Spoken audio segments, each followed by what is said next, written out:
आपको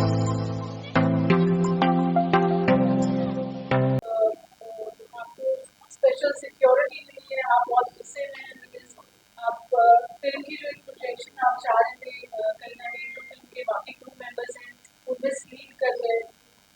बहुत सारी मुस्लिम ऑर्गेनाइजेशन से बहुत आपके ऊपर ऑब्जेक्शन आ रहा है। उससे कैसे आप फेस कर रहे हैं ये सब कुछ, ये सब?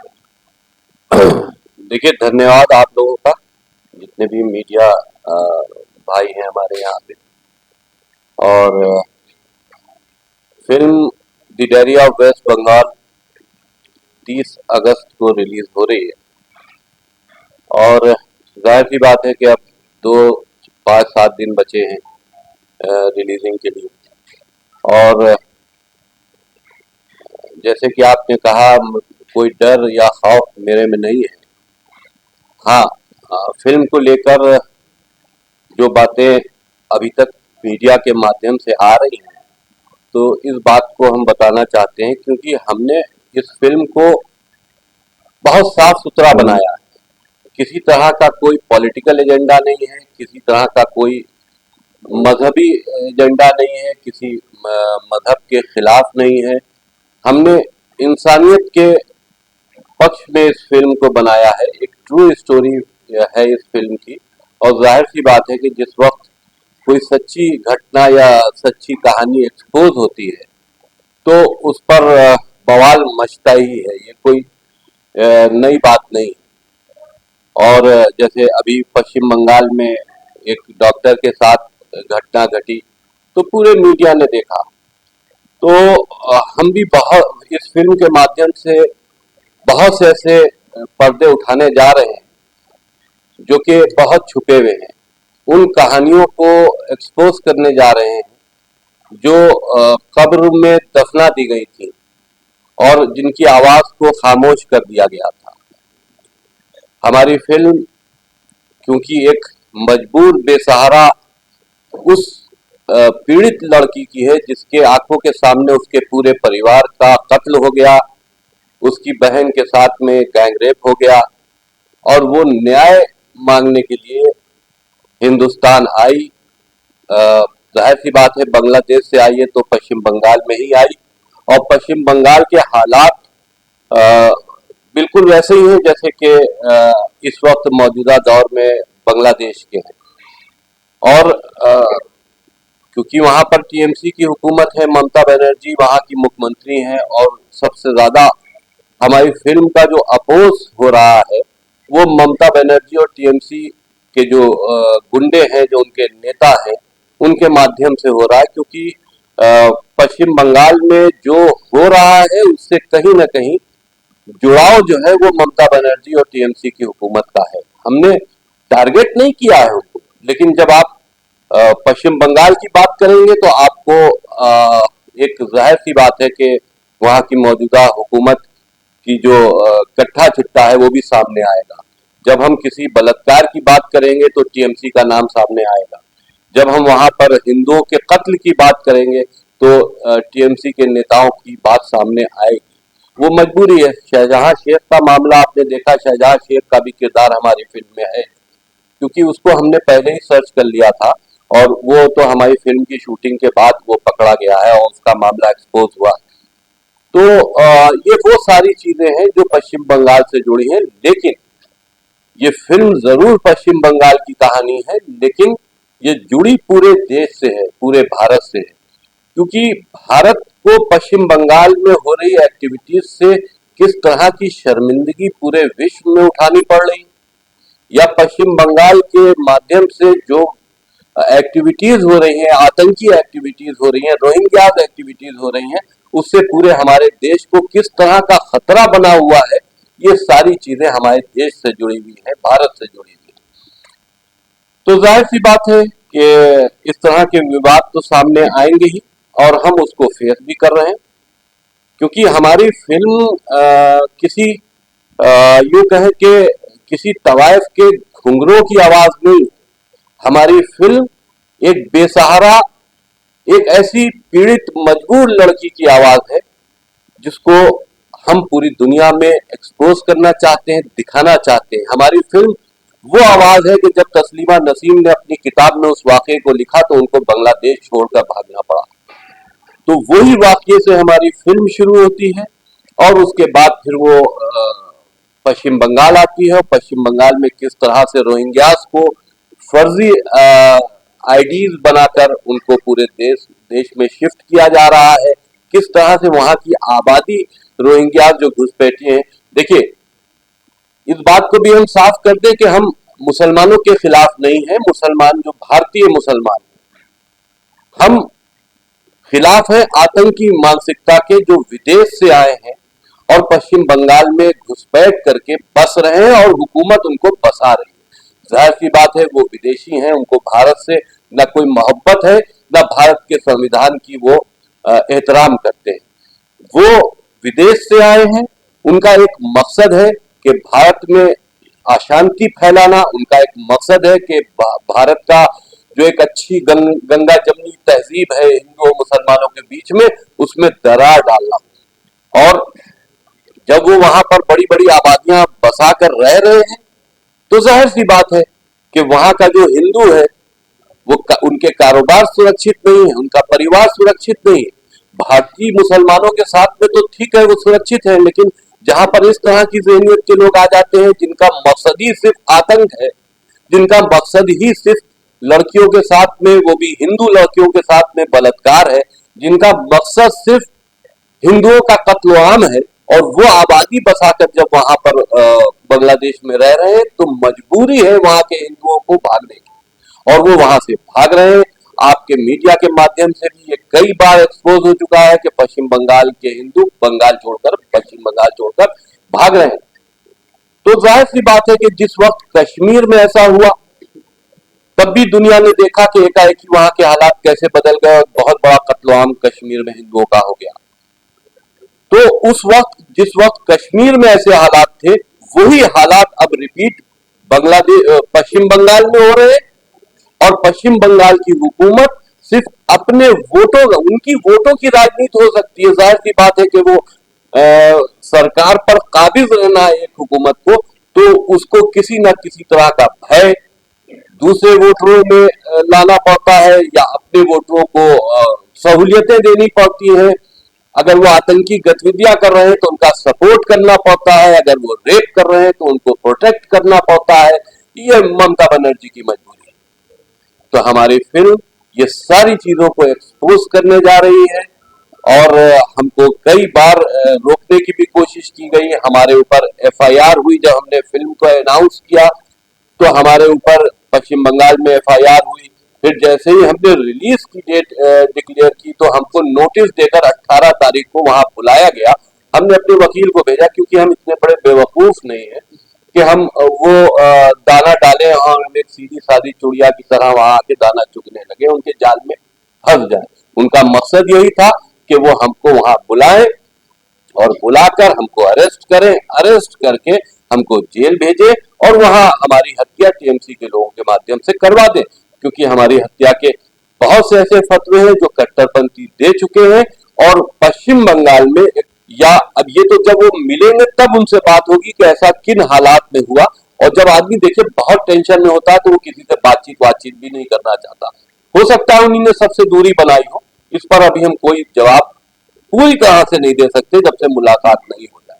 तो डायरेक्टर जो है पायलट होता है, कैप्टन होता है पूरी फिल्म का, आपने कोशिश की इसको कहीं पर डाली आपने, या फिर हमारा डायरेक्टर गायब है, बिना डायरेक्टर के कोई बड़ी बड़ी मूवी है कंट्रोवर्सी तो पहले से ही इस फिल्म में? देखिए, जिस वक्त ये सूचना आई कि उनके मोबाइल कई दिनों से बंद चल रहे हैं, तो हमने वहां पर उनके लिए एक वकील को भेजा, थाने पे पता करवाया और वहां पर एप्लीकेशन भी थाने पे डलवाई कि वो यहाँ आए थे, उनकी लोकेशन भी वहां की है, लेकिन कहाँ गए ये नहीं पता, उनका मोबाइल बंद है।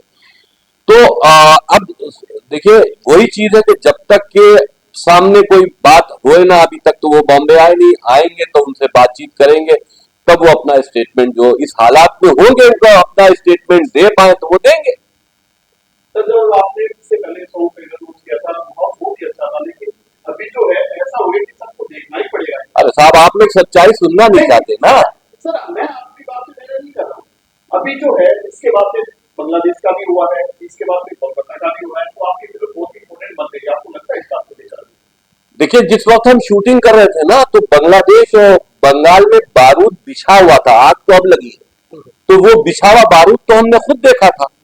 और वहां की कहानी जो हम शूट कर रहे थे, हमको दिखाई दे रहे थे कि वहां क्या हालात है। लेकिन वहां पर एक ऐसी घटना हुई और उसके बाद वहां पर आग लग गई। वहां की प्राइम मिनिस्टर को भागना पड़ा बांग्लादेश से। तो जाहिर सी बात है कि जो हुआ वो तकलीफ दे, जो हुआ, क्योंकि हिंदुओं के घर जले, हिंदुओं के मंदिर तोड़े गए, हिंदू लड़कियों के साथ में बलात्कार हुए, यही सब हमने फिल्म में भी दिखाया। जिस वक्त टीवी पे ये चीजें हम देख रहे थे तो हमें लगता था कि हमारे फिल्म का ही कोई शॉट चल रहा है। तो वो हालात तो हम देख ही चुके थे, एक्सपोज तो अब हुआ है हमारी फिल्म बनने के बाद। हाँ, ये बात जरूर है कि रिलीजिंग की डेट से पहले हो गया, तो जाहिर सी बात है दुनिया इस बात को अब देखेगी कि हमने फिल्म में क्या दिखाया। ये सब वैसा सर मंगिया स्पेशली पूरे देश में बढ़ रहे हैं, उसके लिए आप देश के प्रधानमंत्री से क्या गुहार लगाना चाहेंगे कि इस तरह की? देखिए, प्रधानमंत्री जी इस बात से पूरी तरह अवगत है। और जब सदन चलते हैं, पार्लियामेंट चलता है, तो उसमें रोहिंग्यास के ऊपर तमाम बातें, डिस्कशंस भी होते हैं। जो हमारी जांच एजेंसीज हैं उनकी रिपोर्ट्स भी हैं, वो उस पर कार्रवाई कर रहे हैं। तो फिल्म के माध्यम से ही हम सारी चीजें दिखाने की कोशिश कर रहे हैं, पूरी दुनिया को अलर्ट करने की कोशिश कर रहे हैं कि ये रोहिंग्या हमारे देश के लिए कितना बड़ा खतरा है। किसी वक्त भी अगर जिहादी कोई मूवमेंट हो गया या कोई इस तरह का जिहाद का ऐलान हो गया, तो हिंदुस्तानी मुसलमान नहीं, जो घुसपैठियां हैं बड़ी तादाद में, यही कहीं ना कहीं हिंदुओं के घरों में आग लगाएंगे। और पूरे देश में ऐसी घटनाएं होंगी जो आज पश्चिम बंगाल में हो रही है। तो देश को भी अलर्ट होना चाहिए, पब्लिक को भी अलर्ट होना चाहिए, और हुकूमतें तो अलर्ट नहीं, वो कार्रवाई कर रही है। हाँ, ममता बनर्जी जरूर इस वक्त बेहोश है। हुकूमत अलर्ट है लेकिन वो बेहोश है, उनको नहीं मालूम कि उनके प्रदेश में क्या हो रहा है। जाहिर सी बात है, उनका सपोर्ट नहीं होता तो पश्चिम बंगाल के ऐसी हालात क्यों होते। तो मैंने सवाल है कि जैसे देखा जाए तो कलकत्ता बंगाल जो होता है भारत का ये हिस्सा है, और वहाँ पे जो ये होता है उसके उतने बवाल नहीं होते, लेकिन अगर उसको आप दिखा रहे हैं तो बहुत सारे बवाल हो रहे हैं, तो उसमें क्या नतीजा है? आप वही चीज तो दिखा पाते हैं कि जो चीज जहां तक आपका कैमरा पहुंचता है, जहां तक आपकी आवाज पहुंचती है। आप तो वहां अगर आप पश्चिम बंगाल की उन इंटीरियर आबादियों में चले जाएं, उन गांव कस्बों में चले जाएं, तो ऐसी घटनाएं रोज की हैं। टीएमसी के लोग वहां रोज बलात्कार करते हैं हिंदू लड़कियों के साथ में, रोज उनके घर जलाते हैं, रोज हत्याएं होती है, न मुकदमा लिखा जाता है, न थाने भी उन्हीं के हैं, गुंडई भी उन्हीं की है, हुकूमत भी उन्हीं की है। तो शहजहां शेख कब एक्सपोज हुआ? उसके खिलाफ जब बहुत ज्यादा हो गया, आवाज उठी, तब एक्सपोज हुआ। लेकिन वो कितना लड़कियों के साथ में, वहां पर हिंदू लड़कियों के जिनके साथ में आपने पूरी स्टोरी देखी, कितना हो चुका था। क्या ये फौरन हुआ था? सालों से चल रहा था। इस दौरान सर आपके ऊपर क्या क्या हुआ, कोई धमकी मिली या कोई फोन आए कहीं से? जिस वक्त फिल्म हमारी सेंसर हो गई है, उस वक्त हमको दारुल उलूम कराची से एक फतवा आया था जिसमें हमारे सर काटने का, वो तो सर काटने का इनाम तो बहुत पहले से है, एक और उसमें बढ़ गया था। तो सर काटने का एक फतवा दिया गया था और कहा गया था, यही ढोलक वाली बात उसमें भी लिखी गई थी कि आपने मोहम्मद की तौहीन की है, ढोलक के ऊपर इस तरह का नाम लिखा है। तो हमने उसकी सूचना गवर्नमेंट को दे दी। तो ये तमाम इस तरह के दहशत फैलाने की बातें या फतवे, ये सब देते रहते हैं। और हम ये समझते हैं कि आम मुसलमानों को इस तरह की अफवाहों पे गौर नहीं करना चाहिए, इससे अलग रहना चाहिए। आपके राइट में सर आपका परिचय? मेरा नाम देव फौजदार है और इस फिल्म में मैं विशाल का चरित्र कर रहा हूँ। और ये विशाल एक ऐसा युवा है जो बंगाल के युवा को रिप्रेजेंट करता है। वो यूथ जो कुछ करना चाहता है जीवन में, नौकरी पाना चाहता है, लेकिन वहाँ के मौजूदा हालात की वजह से वो रोजगार नहीं पा पाता, क्योंकि सारी नौकरियां, सारे बिजनेस, सारी कंपनियां शिफ्ट हो चुकी हैं अलग अलग। तो एक ऐसा युवा का चरित्र मैं कर रहा हूँ जो बहुत पॉजिटिव है अपने समाज को लेकर, अपने देश को लेकर और अपने आप को लेकर। लेकिन हालात वैसे हैं कि वो ऐसे मौजूदा हालात में पॉजिटिव रह ही नहीं पा रहा, चाह कर भी नहीं रह पा रहा। तो मेरा विशाल का चरित्र है। आज के हालात में क्या ये रिलीज करना उचित है, और फिल्म देखने के बाद सेंसर बोर्ड की क्या प्रतिक्रिया है?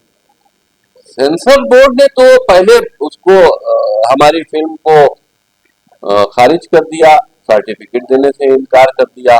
फिर हम रिव्यू कमेटी में गए, रिव्यू कमेटी ने उसको देखा, हमसे साक्ष्य मांगे, जो हमने घटनाएं दिखाई हैं हमने वो सारे साक्ष्य उनको दिए, तो उनकी मजबूरी थी कि हमारी फिल्म को पास करें, क्योंकि हम जो भी दिखा रहे हैं वो असलियत दिखा रहे हैं, तो वो रोक नहीं सकते। तो विदाउट के पास भी कुछ नहीं कुछ एक आध पार्ट उसमें एक रोहिंग्या के जो है वो एक लड़की का कत्ल करके उसके मांस की बिरयानी बना के खाते हैं, और ये घटना है। रोहिंग्या इस तरह की एक्टिविटीज करते हैं।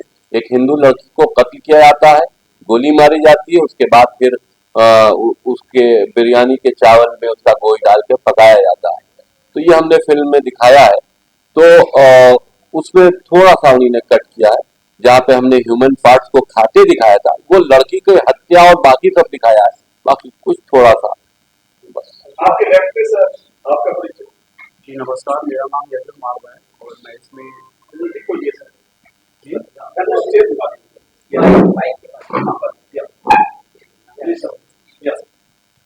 जी नमस्कार, मेरा नाम यशवंत मारवा है, मैं इसमें लीड कैरेक्टर कर रहा हूँ और इसमें मेरे दो कैरेक्टर्स हैं, पॉजिटिव और नेगेटिव, अतीक और प्रतीक।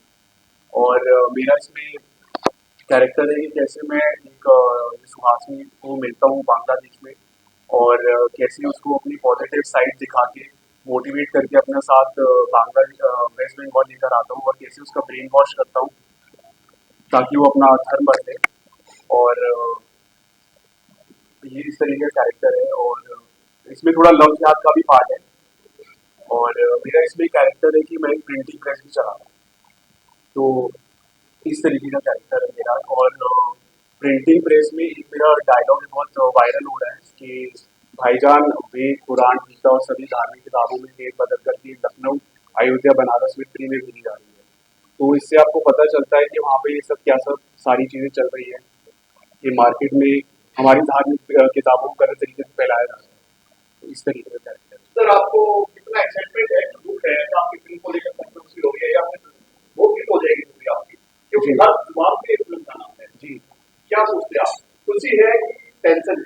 नहीं, खुशी है क्योंकि डेब्यू फिल्म है तो खुशी है और हमारे माध्यम से एक अच्छा मैसेज जा रहा है लोगों तक, तो खुशी है। ये जो कंट्रोवर्सी इसको लेकर कंट्रोवर्सी को लेकर ऐसा कुछ भी नहीं है, कि एज एन एक्टर हमारा काम था अपने इंसाफ करना कैरेक्टर से, तो वो हमने किया है।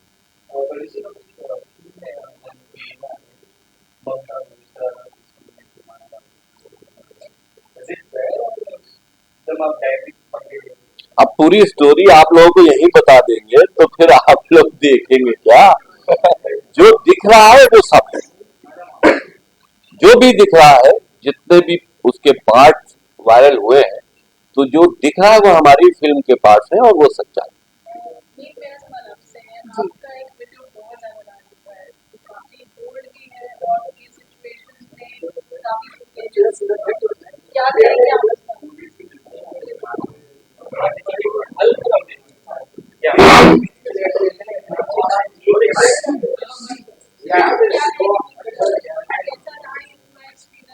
कट्टरपंथियों की एक बहुत बड़ी मेजॉरिटी में आबादियां बसी हुई हैं, जिसका मकसद सिर्फ कत्ल आम है।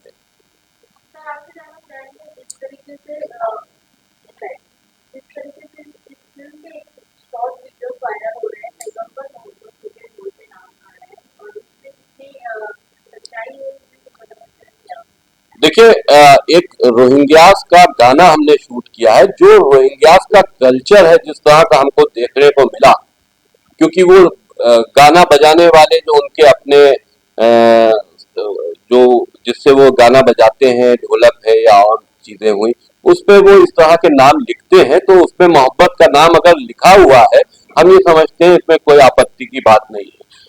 आपने ये सवाल उस वक्त क्यों नहीं किया जिस वक्त पीके बनी थी और उसमें एक टॉयलेट में शंकर भगवान का एक मजाक बनाया गया था? ये सवाल आपको आमिर खान से करना चाहिए था ना।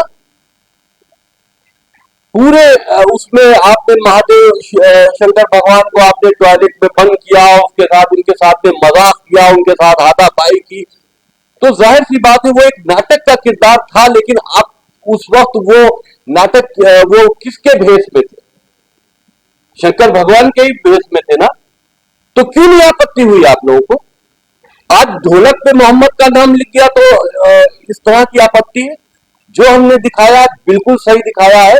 और ये ना वाब जो जिस तरह का प्रेशर हमारे ऊपर बनाया जा रहा है, हम कोई भी सीन, क्योंकि सेंसर से सब पास हो चुका है, हम किसी तरह का कोई सीन किसी के दबाव में आकर फिल्म से काटने वाले नहीं।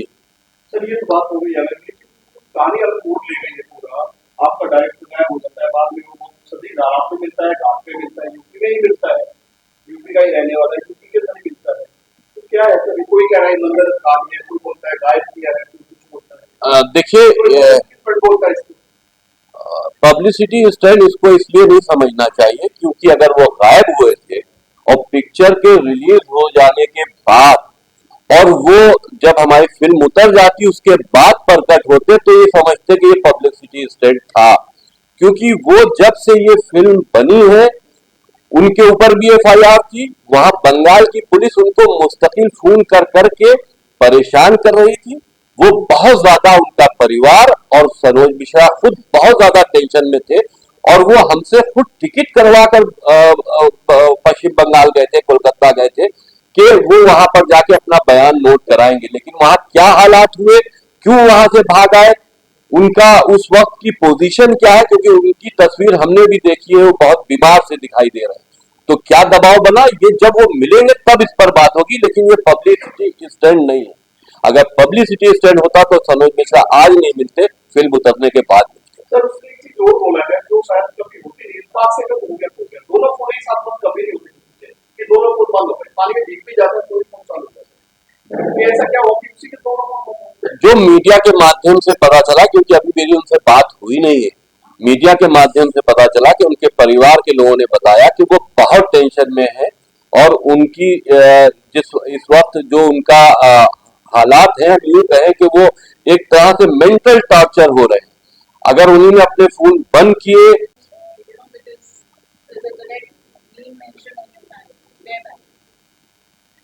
नमस्कार, मेरा नाम नीत मेनन है और मैं इस मूवी में प्रज्ञा शुक्ला का कैरेक्टर प्ले कर रही हूँ।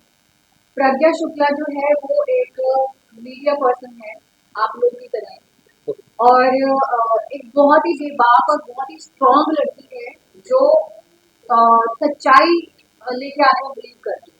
उसको नहीं फर्क पड़ रहा है कि उसके साथ क्या हो रहा है। इस ड्यूरिंग उसके साथ बहुत सारी चीजें ऐसी हो रही है जिसमें उसको जुबान बंद करने के लिए उसके साथ ऐसी चीजें की जाती है। जो मेरा सीन बहुत वायरल हो रहा है जिसमें मेरे कपड़े रिप ऑफ किए जाते हैं और उस पर लिखा जाता है कि वोट फॉर मैडम। तो वो एक बहुत ही ज्यादा सीन मेरे लिए ऐसा था कि इनफैक्ट जब मैं वो सीन फिल्माया उसके बाद आई थिंक आधा एक घंटा मैं सीन से बाहर नहीं निकल के आ पा रही थी। मुझे ऐसा लग रहा था कि सच में मेरे साथ हो गया है और मैं एक शॉक में चली गई थी। तो मैं इस चीज से बहुत ज्यादा रिलेट कर पा रही हूँ अब कि जो भी अभी बंगाल में हो रहा है उस लड़की के साथ हुआ है तो एक कितना पेनफुल है। और मैं एक एक्टर हूँ, मैंने वो सीन को फिल्माया तो मेरे लिए वो इतना ज्यादा हॉरिबल सीन था। तो जिन लड़कियों के साथ रियल में ये चीजें हो रही हैं तो उनके लिए ये इतना ज्यादा एक दर्दनाक चीज है।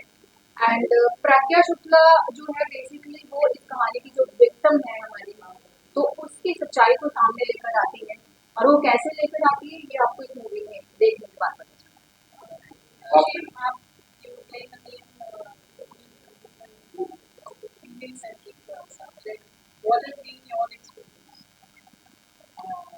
नमस्ते, मेरा नाम अर्शन मेहता है और मैंने सुहासिनी भट्टाचार्य जो एक बांग्लादेशी हिंदू ब्राह्मण की लड़की होती है, पंडित की लड़की होती है और उसकी फैमिली को मार डालते हैं, उसकी सिस्टर के साथ रेप होता है और वो उसी माहौल से भागकर उनकी थोड़े और महिलाओं के साथ वो बांग्लादेश से वेस्ट बंगाल आती है। और जब वेस्ट बंगाल के सबसे ईस्ट साइड आती है तो वो समझती है कि यहाँ पे हिंदू की हालत अच्छी रहेगी, पर जब उसे पता चलता है कि यहाँ पे भी हिंदू की हालत ऐसी ही है तो उसके साथ जो भी वो पूरे जो भी वो प्रोसेस में पूरी जर्नी में उसके साथ बहुत इनजस्टिस होता है। बांग्लादेश में उसके साथ इनजस्टिस होता है और बंगाल में भी इनजस्टिस होता है। वो सोचते कि भारत में, हिंदुस्तान में जबकि हिंदुओं की हालत अच्छी होनी चाहिए तो ऐसे क्यों, यहाँ पे भी वैसा माहौल क्यों है जो बांग्लादेश में है। तो वो इसी मुद्दे को लेकर वो अपनी आवाज उठाना चाहती है।